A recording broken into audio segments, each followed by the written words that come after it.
ami internet de SeneTV Seneweb.com salaamaaleykum amati nañ mbégte teewaat ci chaîne bi ñëwaat ak beneen invité de marque la boo xam ne macha allah artiste la au complet artiste bu dëkk Diourbel di représenté Diourbel di représenté Sénégal Afrique fépp ci àdduna bi xam nañ ko ndax talent am xam nañ ko aussi tamit ak particularité bi nga xam ne moom la andi ci musique Sénégal il s'appelle Diamane Express. maa ngi lay ziar. maa ngi lay nuyu di Jabaara di nuyu ñëpp di nuyu waa Seneweb cat ba si suuf. di nuyu ñi nga xam ne ñoo déglu di seetaan émission yi en ce moment di nuyu Sénégal yëpp di nuyu waa Diourbel comme tu dis. yee di kontaan bu baax a baax encore une fois si teewaay bi jaajëf ok dina ñëw tuuti ci album bi ci kanam tuuti mais dafa am benn question boo xam ne peut-être mën na ci répondre vite fait que mën na ci développer. question la boo xam ne ça me tient à cœur te gis naa di def ay démarches quoi. pour indiwaat groupe Express au complet Diamane Selmaine ak Bra y a-t-il possibilité loolu am wala ndax d'accord nga aussi pour mu amaat. Express non il faut comprendre d'abord que Express nekkul groupe boo xam ne dafa tas parce que quand bu ñuy wax tas mooy su fa dara nekkatul et man ak Sele ñu ngi nekk di liggéey depuis un bon bout de temps depuis le départ de Bra nga xamante ni yàgg nañu chevaucher ensemble di liggéey tu vois di ñu dem ba benn instant y a eu quelques problèmes yoo xamante ni peut-être moom mën na si indi éclaircissement moi je suis mal placé pour wax lii moo xew wala loolu et ouais on a continué de faire le boulot moi et Sele on est en train de bosser sur plein de morceaux ñu ngi si liggéey donc est-ce que dinañ nekkaat ça veut dire que ni amul problème mu nekkaat parce que ñu ngi nekk ba léegi est-ce que dinañ retrouver waar wala des trucs comme ça man nit laa boo xamante ni je peux jamais me prononcer sur ce qui va se passer demain ou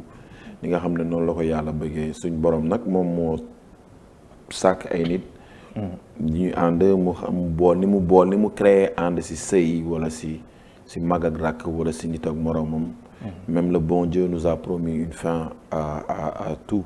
Okay. Parce que nit da ngay dund ba si yàgg nga jóge fii yàlla na yéex ngay ànd ak sa jabar bëgg ko torop mu ngeen dem nga jiitu ko wala mu jiitu la mais nañuy ñaan yàlla rek. wala ngeen tas mu dem nga dem ngeen retrouver wa. voilà c'est des possibilités c'est pour ça je te dis que il faut jamais dire jamais si loo xam ne. dinaa never say never quoi. possible mën na nekk. ok après le départ de Bra nga génne benn album. album boo xam ne communication bi dafa frappé Sénégalais yi. mu nekk album bu tudd Abio. luñ ñëwaat ci tur bi ak yooyu noonu parce qu'on a déjà parlé de ça. mais succès bi mu am bu extraordinaire fi muy yegg. ci côté stream fi mu yegg ci côté chiffre.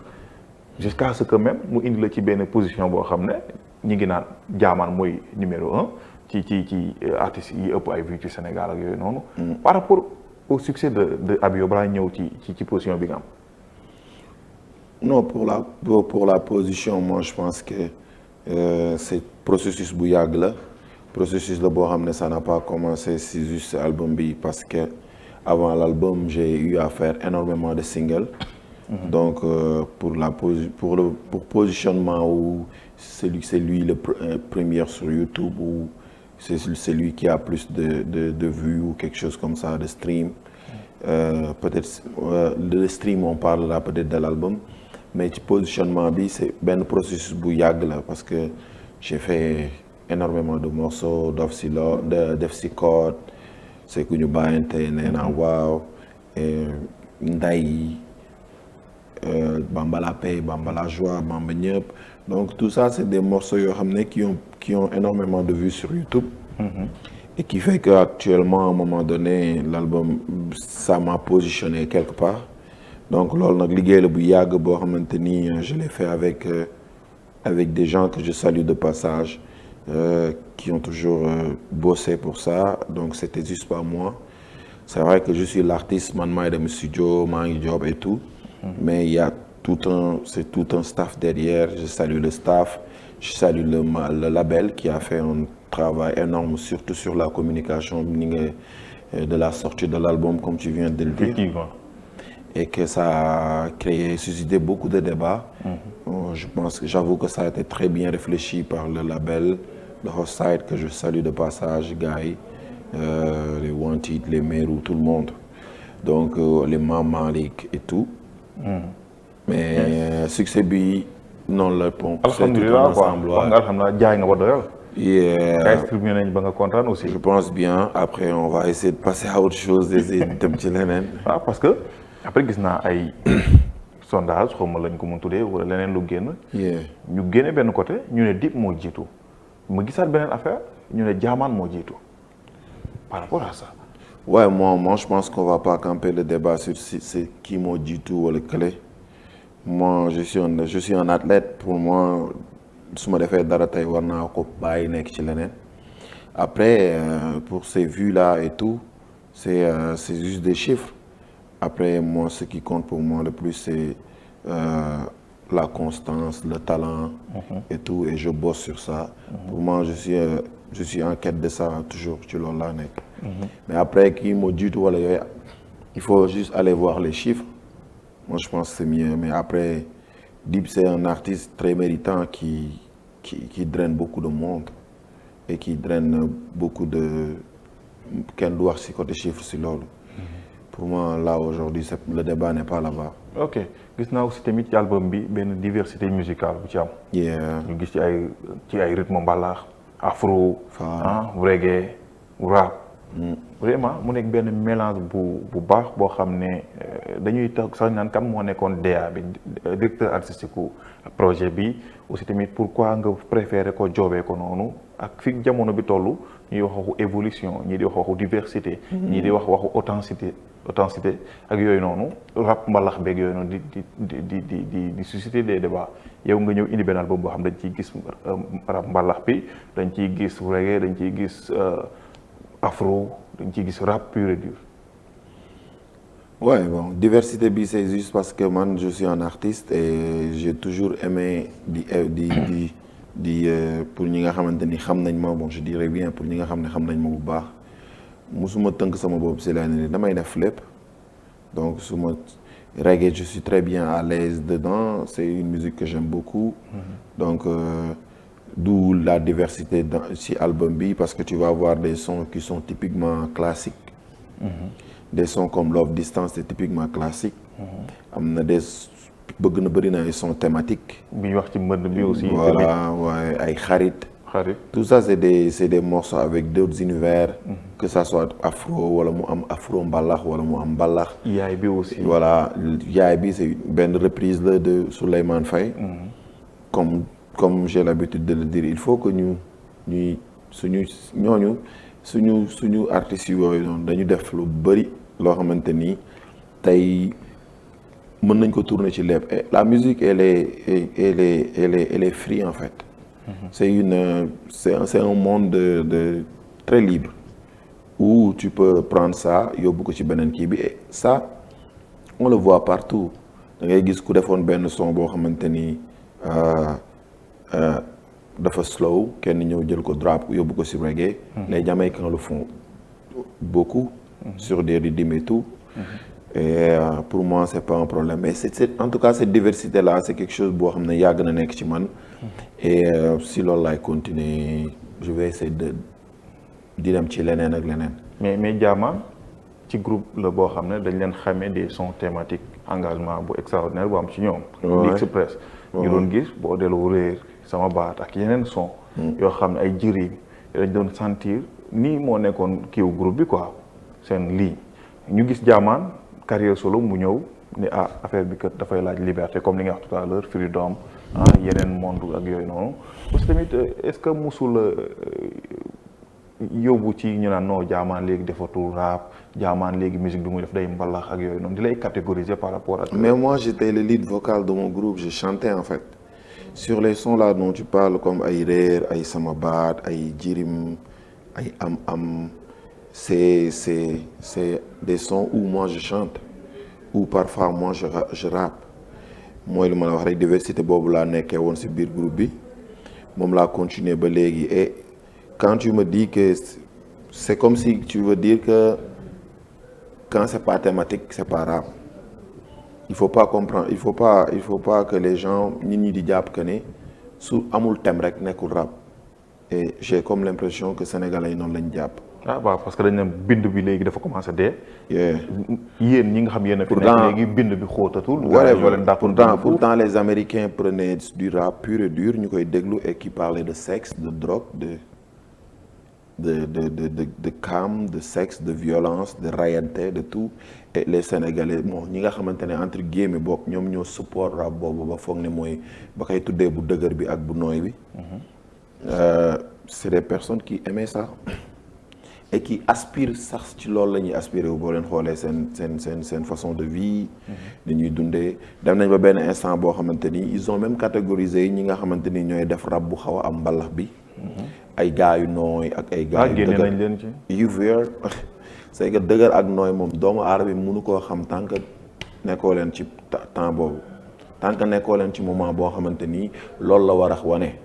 mais nga nekk sa kër nekk keneen nekk këram nga traité ko de nooy da nga nooy parce que da ngay def rap bu kii moi la question qu'il faut se poser c'est que ñi nga xamante ni rap mbalax bi daf leen di déranger wala rap bi nga xam ne dañ ci def mbalax c'est quoi qui les dérange dans ça. moi j'ai pourquoi tama yeeg sabar yeeg yooyu moo leen pourquoi voilà ak mbalax maa ni ngeen di invité ci musique yi. loolu moo leen di déranger. pour moi ça devrait le déranger su fekkee ne benn rappeur jël na benn sound afro su fekkee loolu rek la teg ci du rap si parce que afro c'est pas du rap. donc afro beneen musique gu ñeneen la yoo xam ne nii ñun bokkuñoo ak ñoom xamuñu sax li ñuy wax dañ koy consommer fii et ils peuvent moi je suis sûr que c'est des personnes qui acceptent mieux ces gens que quand tu prends le mbalax man je me dis que pour man ñi nga xamante ni ils kiffent pas le mbalax c'est parce que le mbalax a toujours été une musique qui est là pour chanter les louanges de Dj Bara sa maamay diw. waaw sa baay moo def lii sa yaay moo demoon fii sa déedéet nangam sangam. pourtant ces rappeurs qui prennent des instruments mbalax et qui mettent ça dans leur ci seen sound yi. nekk ñu di way louange kenn. donc ils ont juste utilisé les instruments de chez nous. teg ko ci ay beat. def ko moi je fais partie des rappeurs qui ont fait ça en premier déjà bokk naa si ñi nga njëkk a def avec Def si Code mais Def si Code amul y a rien de ñàkk fayda dans ça c'est Def si Code morceau bu thématique la c'est quoi la Def si Code traite de quoi Def si Code mu ngi wax ay xale yu jigéen yi nga xamante ni lépp lu ñuy def ko seen statut des faits de société waaw lépp loo xamante ni ñu ngi koy dund ñu ngi koy balancer ci kii bi surtout donc Def si Code daf doon rappel à l'ordre la woon pour wan nit ñi ne leen li ngay dund yow concerné wul nit ñi ba nga ñu ci empoisonné. soo ju teg sa copain nit ñi xam ne yow am nga sa problème ak sa copain. soo meree nga wane ne you fear so loolu c'est tellement thématique ou pas. bu fekkee ne da ngeen a juger thème quand c'est éducatif bu fekkee ne thématique mooy lu xam ne dafay éduquer nit wala jëmale ko kanam. donc Def si Code qui a le plus de vues au Sénégal c'est un son avec des tournures mbalax et des snares trap da ngay si dégg ay hero et donc le style d'écriture. c'est tellement rap parce que quand on utilise des name dropping quand on utilise le punchline qui est assez compliqué. donc qui est benn figure de style boo xamante ni je défie tous les rappeurs yi nga xam ne ñu ngi may seetaan xam nañ ne ça n'a rien à voir ak prendre juste des ay rhymes di ko rhymes le punchline est quelque chose boo xamante ni dafay indi booti si bind te c'est 1000 fois plus compliqué et c'est 1000 fois plus profond parce que ça demande beaucoup de recherche. donc si je comprends bien yéen ñi fi nekk jamono bi lu ma ne nouvelle génération parce que Express yàgg na jaamaan yàgg na. par rapport au grand yi seen bind bi ñu doon bind yéen leen gën a technique yéen leen gën a xóot bind. il faut comprendre que la musique rap c'est une musique très mutante genre musique la boo xam ne day changer on est passé du hardcore dem si trap jóge si trap ñëw si drill jóge si drill dem si leneen yu fee. dem si R&B dem si yooyu yëpp donc tout ça c'est des genres yoo xamante ni hip hop bi accepté na ko. et pourquoi le musique rap stagné wu taxaw ci hardcore bi mu nekkoon que boo demee États-Unis tu vois benn Jay-Z bu doon rap muy ñëw di way si benn sound boo xam ne dañ ko yóbbu si kii wala nga gis ko muy dawal beneen façon dawalin ci loolu. Revenons sur l'écriture. C'est quoi qui existait auparavant? C'était des rhymes. rafet kay mbind bu xóot. voilà mbind bu xóot wala mu rhymes mbind bu xóot bi c'était quoi ay rhymes jël benn DJ baara xam nga jël baara fexe mu am ay yenn mots yoo xam ne ça sonne mieux que ci loolu et pour moi c'est pas compliqué loolu tout le monde peut le faire. ok ñu jógee ci loolu dem ci name dropping nga jël c'était ñu jógee ci loolu dem ci kii boog dem ci y avait beneen façon bind bu amoon boo xamante ni c'était ci écriture ci hip-hop la bokkoon yoo xam ne nii dafa moo beaucoup plus compliqué après ñu dem ci ay name dropping après ñu dem ci ay di def ay rime yoo xamante ni day kii après ñëw ci punchline. donc punchline gën a compliqué loolu donc rappeurs yi may seetaan xam nañ loolu donc des punchlines quand soo comme ma ne la jarul nga may xaar si taatu ndaari eau de source laay naan wala ma ne la bu ma coupeel dëkk bi dafa wow bul ma weer si ligne bi donc des trucs yoo xamante ni c'est dans le son que j'ai fait avec c'est pas deep. non avec Nix que je salue de passage ay sa xàcc bu yàgg te dóor bi dalul boxeur Almet Kafal c'est ça nice.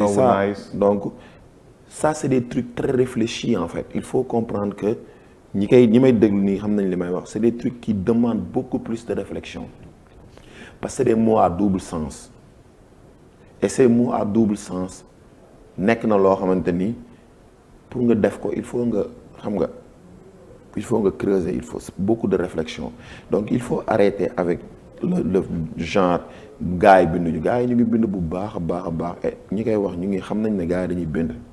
kon yéen seen bind moo gën a kawe bind bu yàgg. je dirais pas ça j'ai pas dit que suñ bind moo gën a kawe bind bi donc. mais kawe na daal soo xoolee bien sûr les gars ils ne disent pas en tout cas moi je ne su ngeen ñi nga xam ne ñooy déglu sama ay sound xam nañ ne je ne parle pas juste pour parler. Il y a beaucoup de recherches sur lu may def après nag keneen kuy def leneen yow yaa xam mais je suis pas là pour être l'avocat de qui que ce soit je parle pour moi. ok je sais que su may bind sama ay bind wala ñi nga xamante ni ñu ngi koy déglu tu peux aller voir dans tous mes sons boo si déglul plus de 6 punchlines di nga si dégg 4 donc c'est benn écriture rap la bu ma jël dugal ko ci benn tournure boo xam ne day wax mbalax wala muy wax love wala muy wax whatever. ok so après. Ce débat-là, pour moi, c'est un débat qu'il faut dépasser. D'accord. Ñu toll ci moment boo xam ne moment safar bu jotee rek automatiquement demande générale lay doon jaamaan Ahmada Jadid sëñ bi ñu ngi koy ziar de passage. mu nekk benn son boo xam ne ba nga ko joxe Sénégalais yi ba léegi chaque année dañ la ciy topp. léegi obligation nga koy def wala dafa nekk à la mode bu ñu jugee ci loolu ñu dem ci fi nga xam ne dañ naan. sëriñ bi de fooluwul Cheikh Ahmadou Bamba bi nga xam ne moo son boobu moom moo tax a jóg. waaw man ñi koy wax mooy ñi nga xam ne dañuy jàpp ne ñun dañuy fo parce que à la base morceau bi ma koy njëkk a génne dama ko génne woon nii rek parce que man murid laa à la base et je l'assume. man Diourbel laa dëkk fa laa juddoo xam naa lan mooy Serigne Touba ci lañ ma yar ci laa fowee. si Baye Fall si kar ci laa fowee donc. ñun duñ fawee Serigne Touba si dara et il faut aller écouter le morceau léegi nag suñ génnee morceau bi koo xam ne daf koy jël di ko fawee sant ñu ko ñun liñ sant nit ñi moom mooy ñu dem xoolaat lan mooy Serigne Touba et chaque année on essaie de faire en sorte que nit ñi jële si benn leçon bi ñu def Bamba la paix dañ doon wane ne Serigne Touba jàmm la parce que nombreuses mooy ñi nga xam ne jàpp nañ ne tarixa yi ils sont en compétition sur quoi que ce soit maanaam man Tidiane laa man Murid laa man Laayeen laa man lii laa man lee la chaque année nous on essaie de mettre l'accent sur ça pour montrer que Serigne Touba dafa universel du Bamba ñëpp biñ koy def on a pris ñoo xam ne bokku ñoom diine les catholiques que je salue de passage fu ma nekk dama koy wax c'est une communauté très polie ñu am yar am teggin et que Serigne Touba a écrit si ñoom. bind si ñoom. donc Serigne Touba dafa bind ci ñoom tagg leen donc Serigne Touba lépp lu mu am ci àdduna lépp loo xamante ni suñ borom may na ko rek ci lan la ko may daf ko may ci bëgg gu mu bëgg Seydina Mouhamed ak lu mu bind ci moom. Serigne Touba a écrit plus de 7 tonnes 500 ci lan ci way tagg. Je dirais pas way peut-être dina nekk loo xamante ni luy xaw a am connotation parce que si monde murid lañ nekk lépp looy wax dafa war a am teggin. mais quand on parle de la poésie Serigne Touba xasida yi muy wax yëpp ay louange la. yu mu way yonent bi te kenn daa ko bind. soo déggee xasida yi di nga xam ne kii li muy wax xam na ko donc lépp daf cee yëkkati tàgg ci léegi kooku su demee ba nga xamante ni mu nekk suñ gidd nga xam ne lépp lu mu am daf ko am ci tàgg yonent bi léegi ñun suñ ko tàggee ça doit pas poser de problème. et buñ koy tàgg tamit dañ siy jàngale waale nit ñi. parce que bi ñuy way Bamba ñëpp on a fait que nit ñi xam ne Serigne Touba ak maam El Hadj Malick am na fu ñu bokkee. Serigne Touba nangul na catholique yi. parce que bind na ci Insa ibn Maryama si Fusti. donc loolu yëpp c'est des thèmes yoo xam ne éducatif pour jàngaleel kan mooy Serigne Touba. j'ai toujours eu l'habitude de dire que képp koo xamante ni da nga nekk murit te amoo respect si Tijaan bi amoo respect si Laayeen bi wala Ñaseen bi wala keneen ak keneen xamal ne Serigne Touba nangulu la. dëggantaan sa collaboration ak sëñ bi.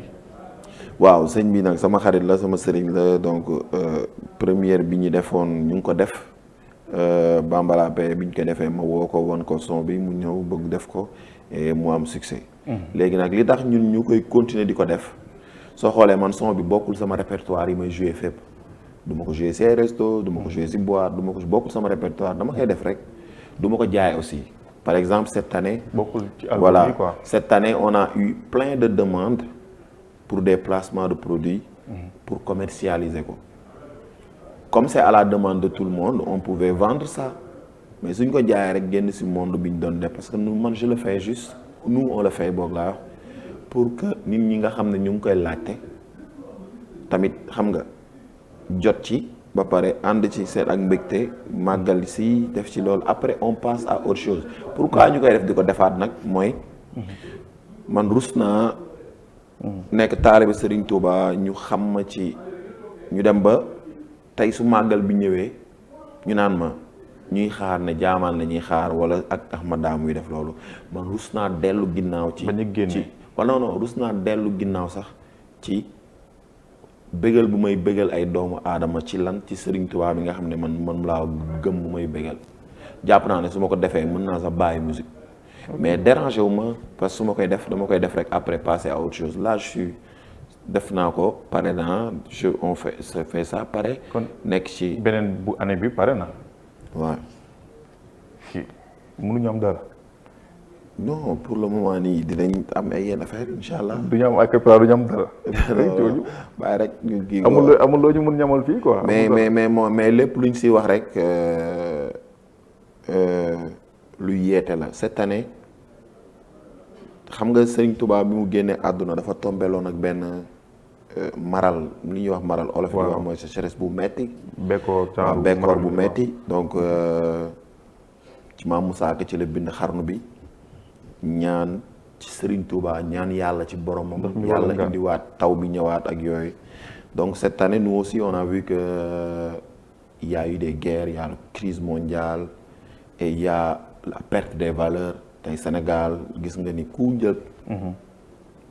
ku am ci nit dara mën nga ko vilipender yàq ko. def ko loolu donc maanaam teggin boobu noonu ak retenue boobu.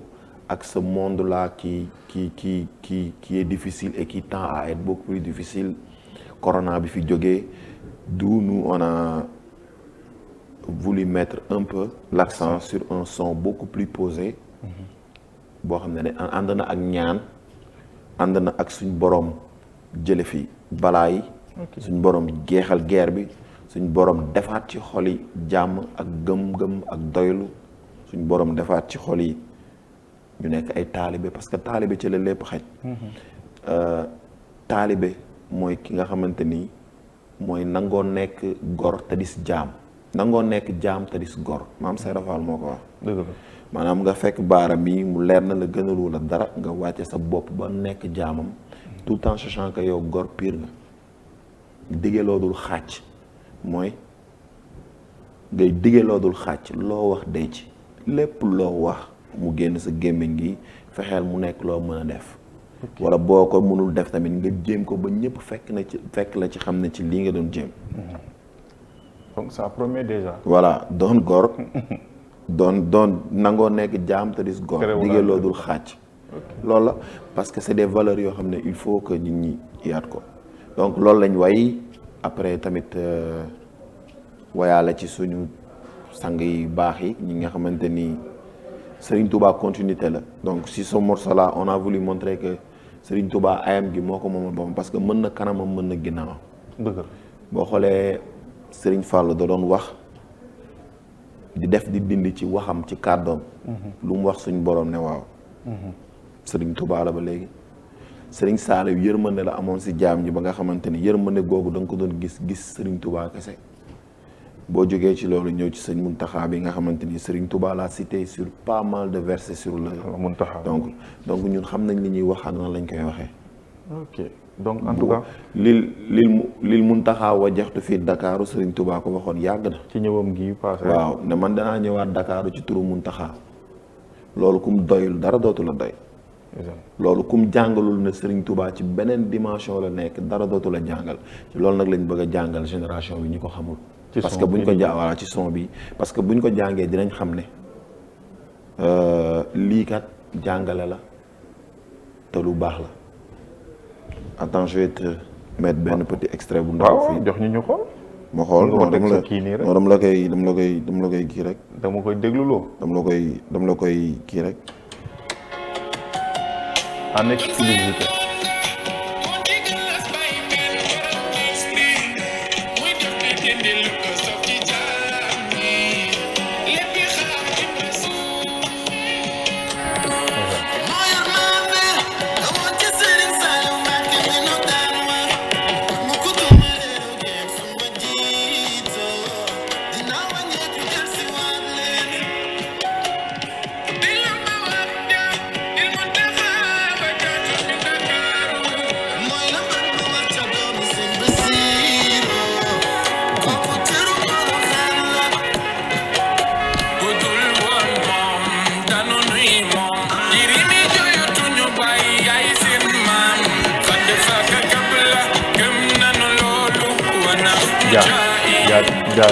jaa lii kenn ne téye ko mais téye ko parce que déjà ça promet am na benn particularité bu ci am moom laa naroon laaj mais damay bàyyi gars yi après ñu dem découvrir incha allah dinañ sentir li nga xam ne moo ci ñëw lu particulier par rapport ak li nga xam ne moom nga abordé aussi ci thématiquement parlant ci mbindum Cheikh Moussa Ka moom noonu ci référence yi nga jël ak mag yu baax yi nga xam ne vraiment ñoom ñooy continuer yoon bi jàpp naa ni lii bu génnee tamit dina mel na mu daan mel donc ban jour la war a génn.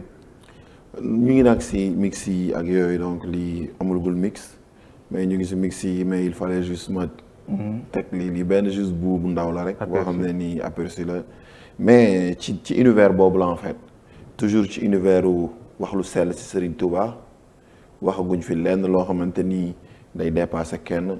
donc jóguñu si pour foo tamit dañu siy jóg rek pour jàngale. parce que gis naa nga dem Touba xale yëpp wër la ñëpp wër la. waaw parce que loolu jàmm la rek loolu moom mooy loo xamante ni. nga ñëw màggal si mais dañ la doon màggal foofu noonu quoi. te foofu dafa nekk mooy li ma la wax rek mooy Serigne Touba moom mooy koo xam ne nii ku ko lebal naaj mu fay la ker. foofu dama doon ñëw di fa ran nekk si ran bi 6 heures du matin ba 11 heures ci suba du ma mën dugg. léegi su ma demee suñu borom ci kàttanam mën naa ñëw. xalal la nga ma dugg siyaar ndànk génn loolu lépp. su ma ko Serigne Touba defalee si loolu man ñi nga xam ne dañuy jàpp que ni waaye bi dañ koy def di ci abuser non. on le fait parce que ñemewuma sax man bañ ko defati parce que comme dem nañ ba ñuy dàkkantalee Serigne Touba rek dañ koy nangu parce que bëgguma woon kenn di ma dàkkantalee Michael Jackson. yu feer so comme dàkkantale nañ ñu Serigne Touba buñ ma dàkkanteloon keneen ak keneen ak keneen ak keneen du ma gënal mais comme ci Serigne Touba bi nga xam ne ñun ci lañ judd ci lañ ñu yar dem nañ ba nga xam ne su bësam bi jub see dinañ ñu xaar loolu ngëneel la. ngëneel la en tout cas ça a été un plaisir. ñu accueillir la suñu plateau. kontaan c'est pas facile ces temps yaa ngi jóg ci yeneen affaire yoo xam ne mi ngi waaj a ñëw. incha allah. après màggal gi lan lañ mën a xaar. donc après màggal bi war nañ on doit sortir un son man ak Sell Mind Express encore. à deux quoi waaw et puis continuer sama yeneen projet yu ma war a nekk après xam naa ne yow moom dinañ ñëw gën a leeral. et puis di rafetlu tamit liggéey bi mu ngi nice et puis gis nañ wax ji mu ngi bëri de gauche à droite mais c'est ça qui fait moom mooy def liggéey bi en fait ku nekk ak sa opinion ak ku nekk ni nga koy gisee mais il faut que mu rester rek Sénégal rester ku nekk xam ne nit ku nekk ak li mu bëgg a def nañ ko bàyyi mu def ko. est-ce que moom li muy def mu ngi siy fii boppam est-ce que loolu muy def noonu mu ngi koy dundal wala mu ngi koy régler ay business am. munoo fekk nit koo xamante ni day toog fii di ñëw di fayeeku weer fii ñu koy fay temps di ko fay lépp nga ne ko non bàyyi lii dem ci lële na leen parce que te lii muy def mu ngi koy liggéey mu ngi koy jëriñal. parce que duñu ay sàcc ñun duñu ay fen duñu ay borom ñaari tur wala ñu wax leneen ay góor yàlla la ñu liggéey am suñu njaboot di leen gérer donc nañu respecté loolu arrêté leen ay affaire de dëgër nooy bi nii parce que gënoo leen a dëgër kenn kan moo gën a dëgër fii kenn ñun ñuy ay Baay Faal nekk ay ndongo takk laxasaay ba nekk nii ñu toll nii ñun ci sikar lañ doon nekk dañuy saam ba fajar. non yow il faut mu jël benn plateau boobu da nga ñëw pour saam carrément quoi. waaw ba ma tegaloon fii nii 1000 kii ñu saam fi ba suba teel. donc yow lan ngay dëgër ak lan nga et puis lan moo tax nga bëgg a dëgër ak kan moo nooy jigéen ñi ñoo nooy mais góor bu su defee loo xamante nii moom la fiil bàyyi ko mu def loolu bokk na sax ci dëgër.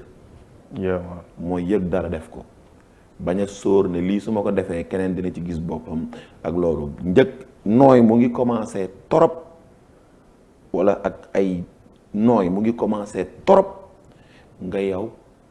bañ a xàmmee li nga moom li nga bokk ak li nga moomul àdduna bi ñett yooyu da nga koy xam. li nga moom tu le gardes avec tes dents mooy li nga bëgg a def de ko def kenn bokk ci kenn warut a ñëw ne la defe ko nii li nga bokk da nga ciy jël li nga am moom ba fa la fa des parce que moomoo lépp soo bëggee jaamu. li nga moomul soo ko jëlee sàcc nga. ba fa romb dem sa yoon ñett yooyu dañ koy xàmmee. parce que kenn mënu ko kenn ak damay bañ a di pën si ma bàyyi nga loolu moo gën nekk di jàmm ak di nuyu ñëpp di leen wax ne ñu ngi siyaar Sénégal yëpp di leen ñaanal màggalu jàmm. ñu dem si suñu borom yóbbu ñëpp si jàmm indiwaat leen ci jàmm. di ñaan suñu borom def jàmm si tali bi nit ñi dem avec moins de tension yàlla def ren ci barki Cheikh Ahmadou Bamba Khadim Rassoul ci barki Serigne Fallou suñu borom def jàmm ba ñëpp dem ci jàmm.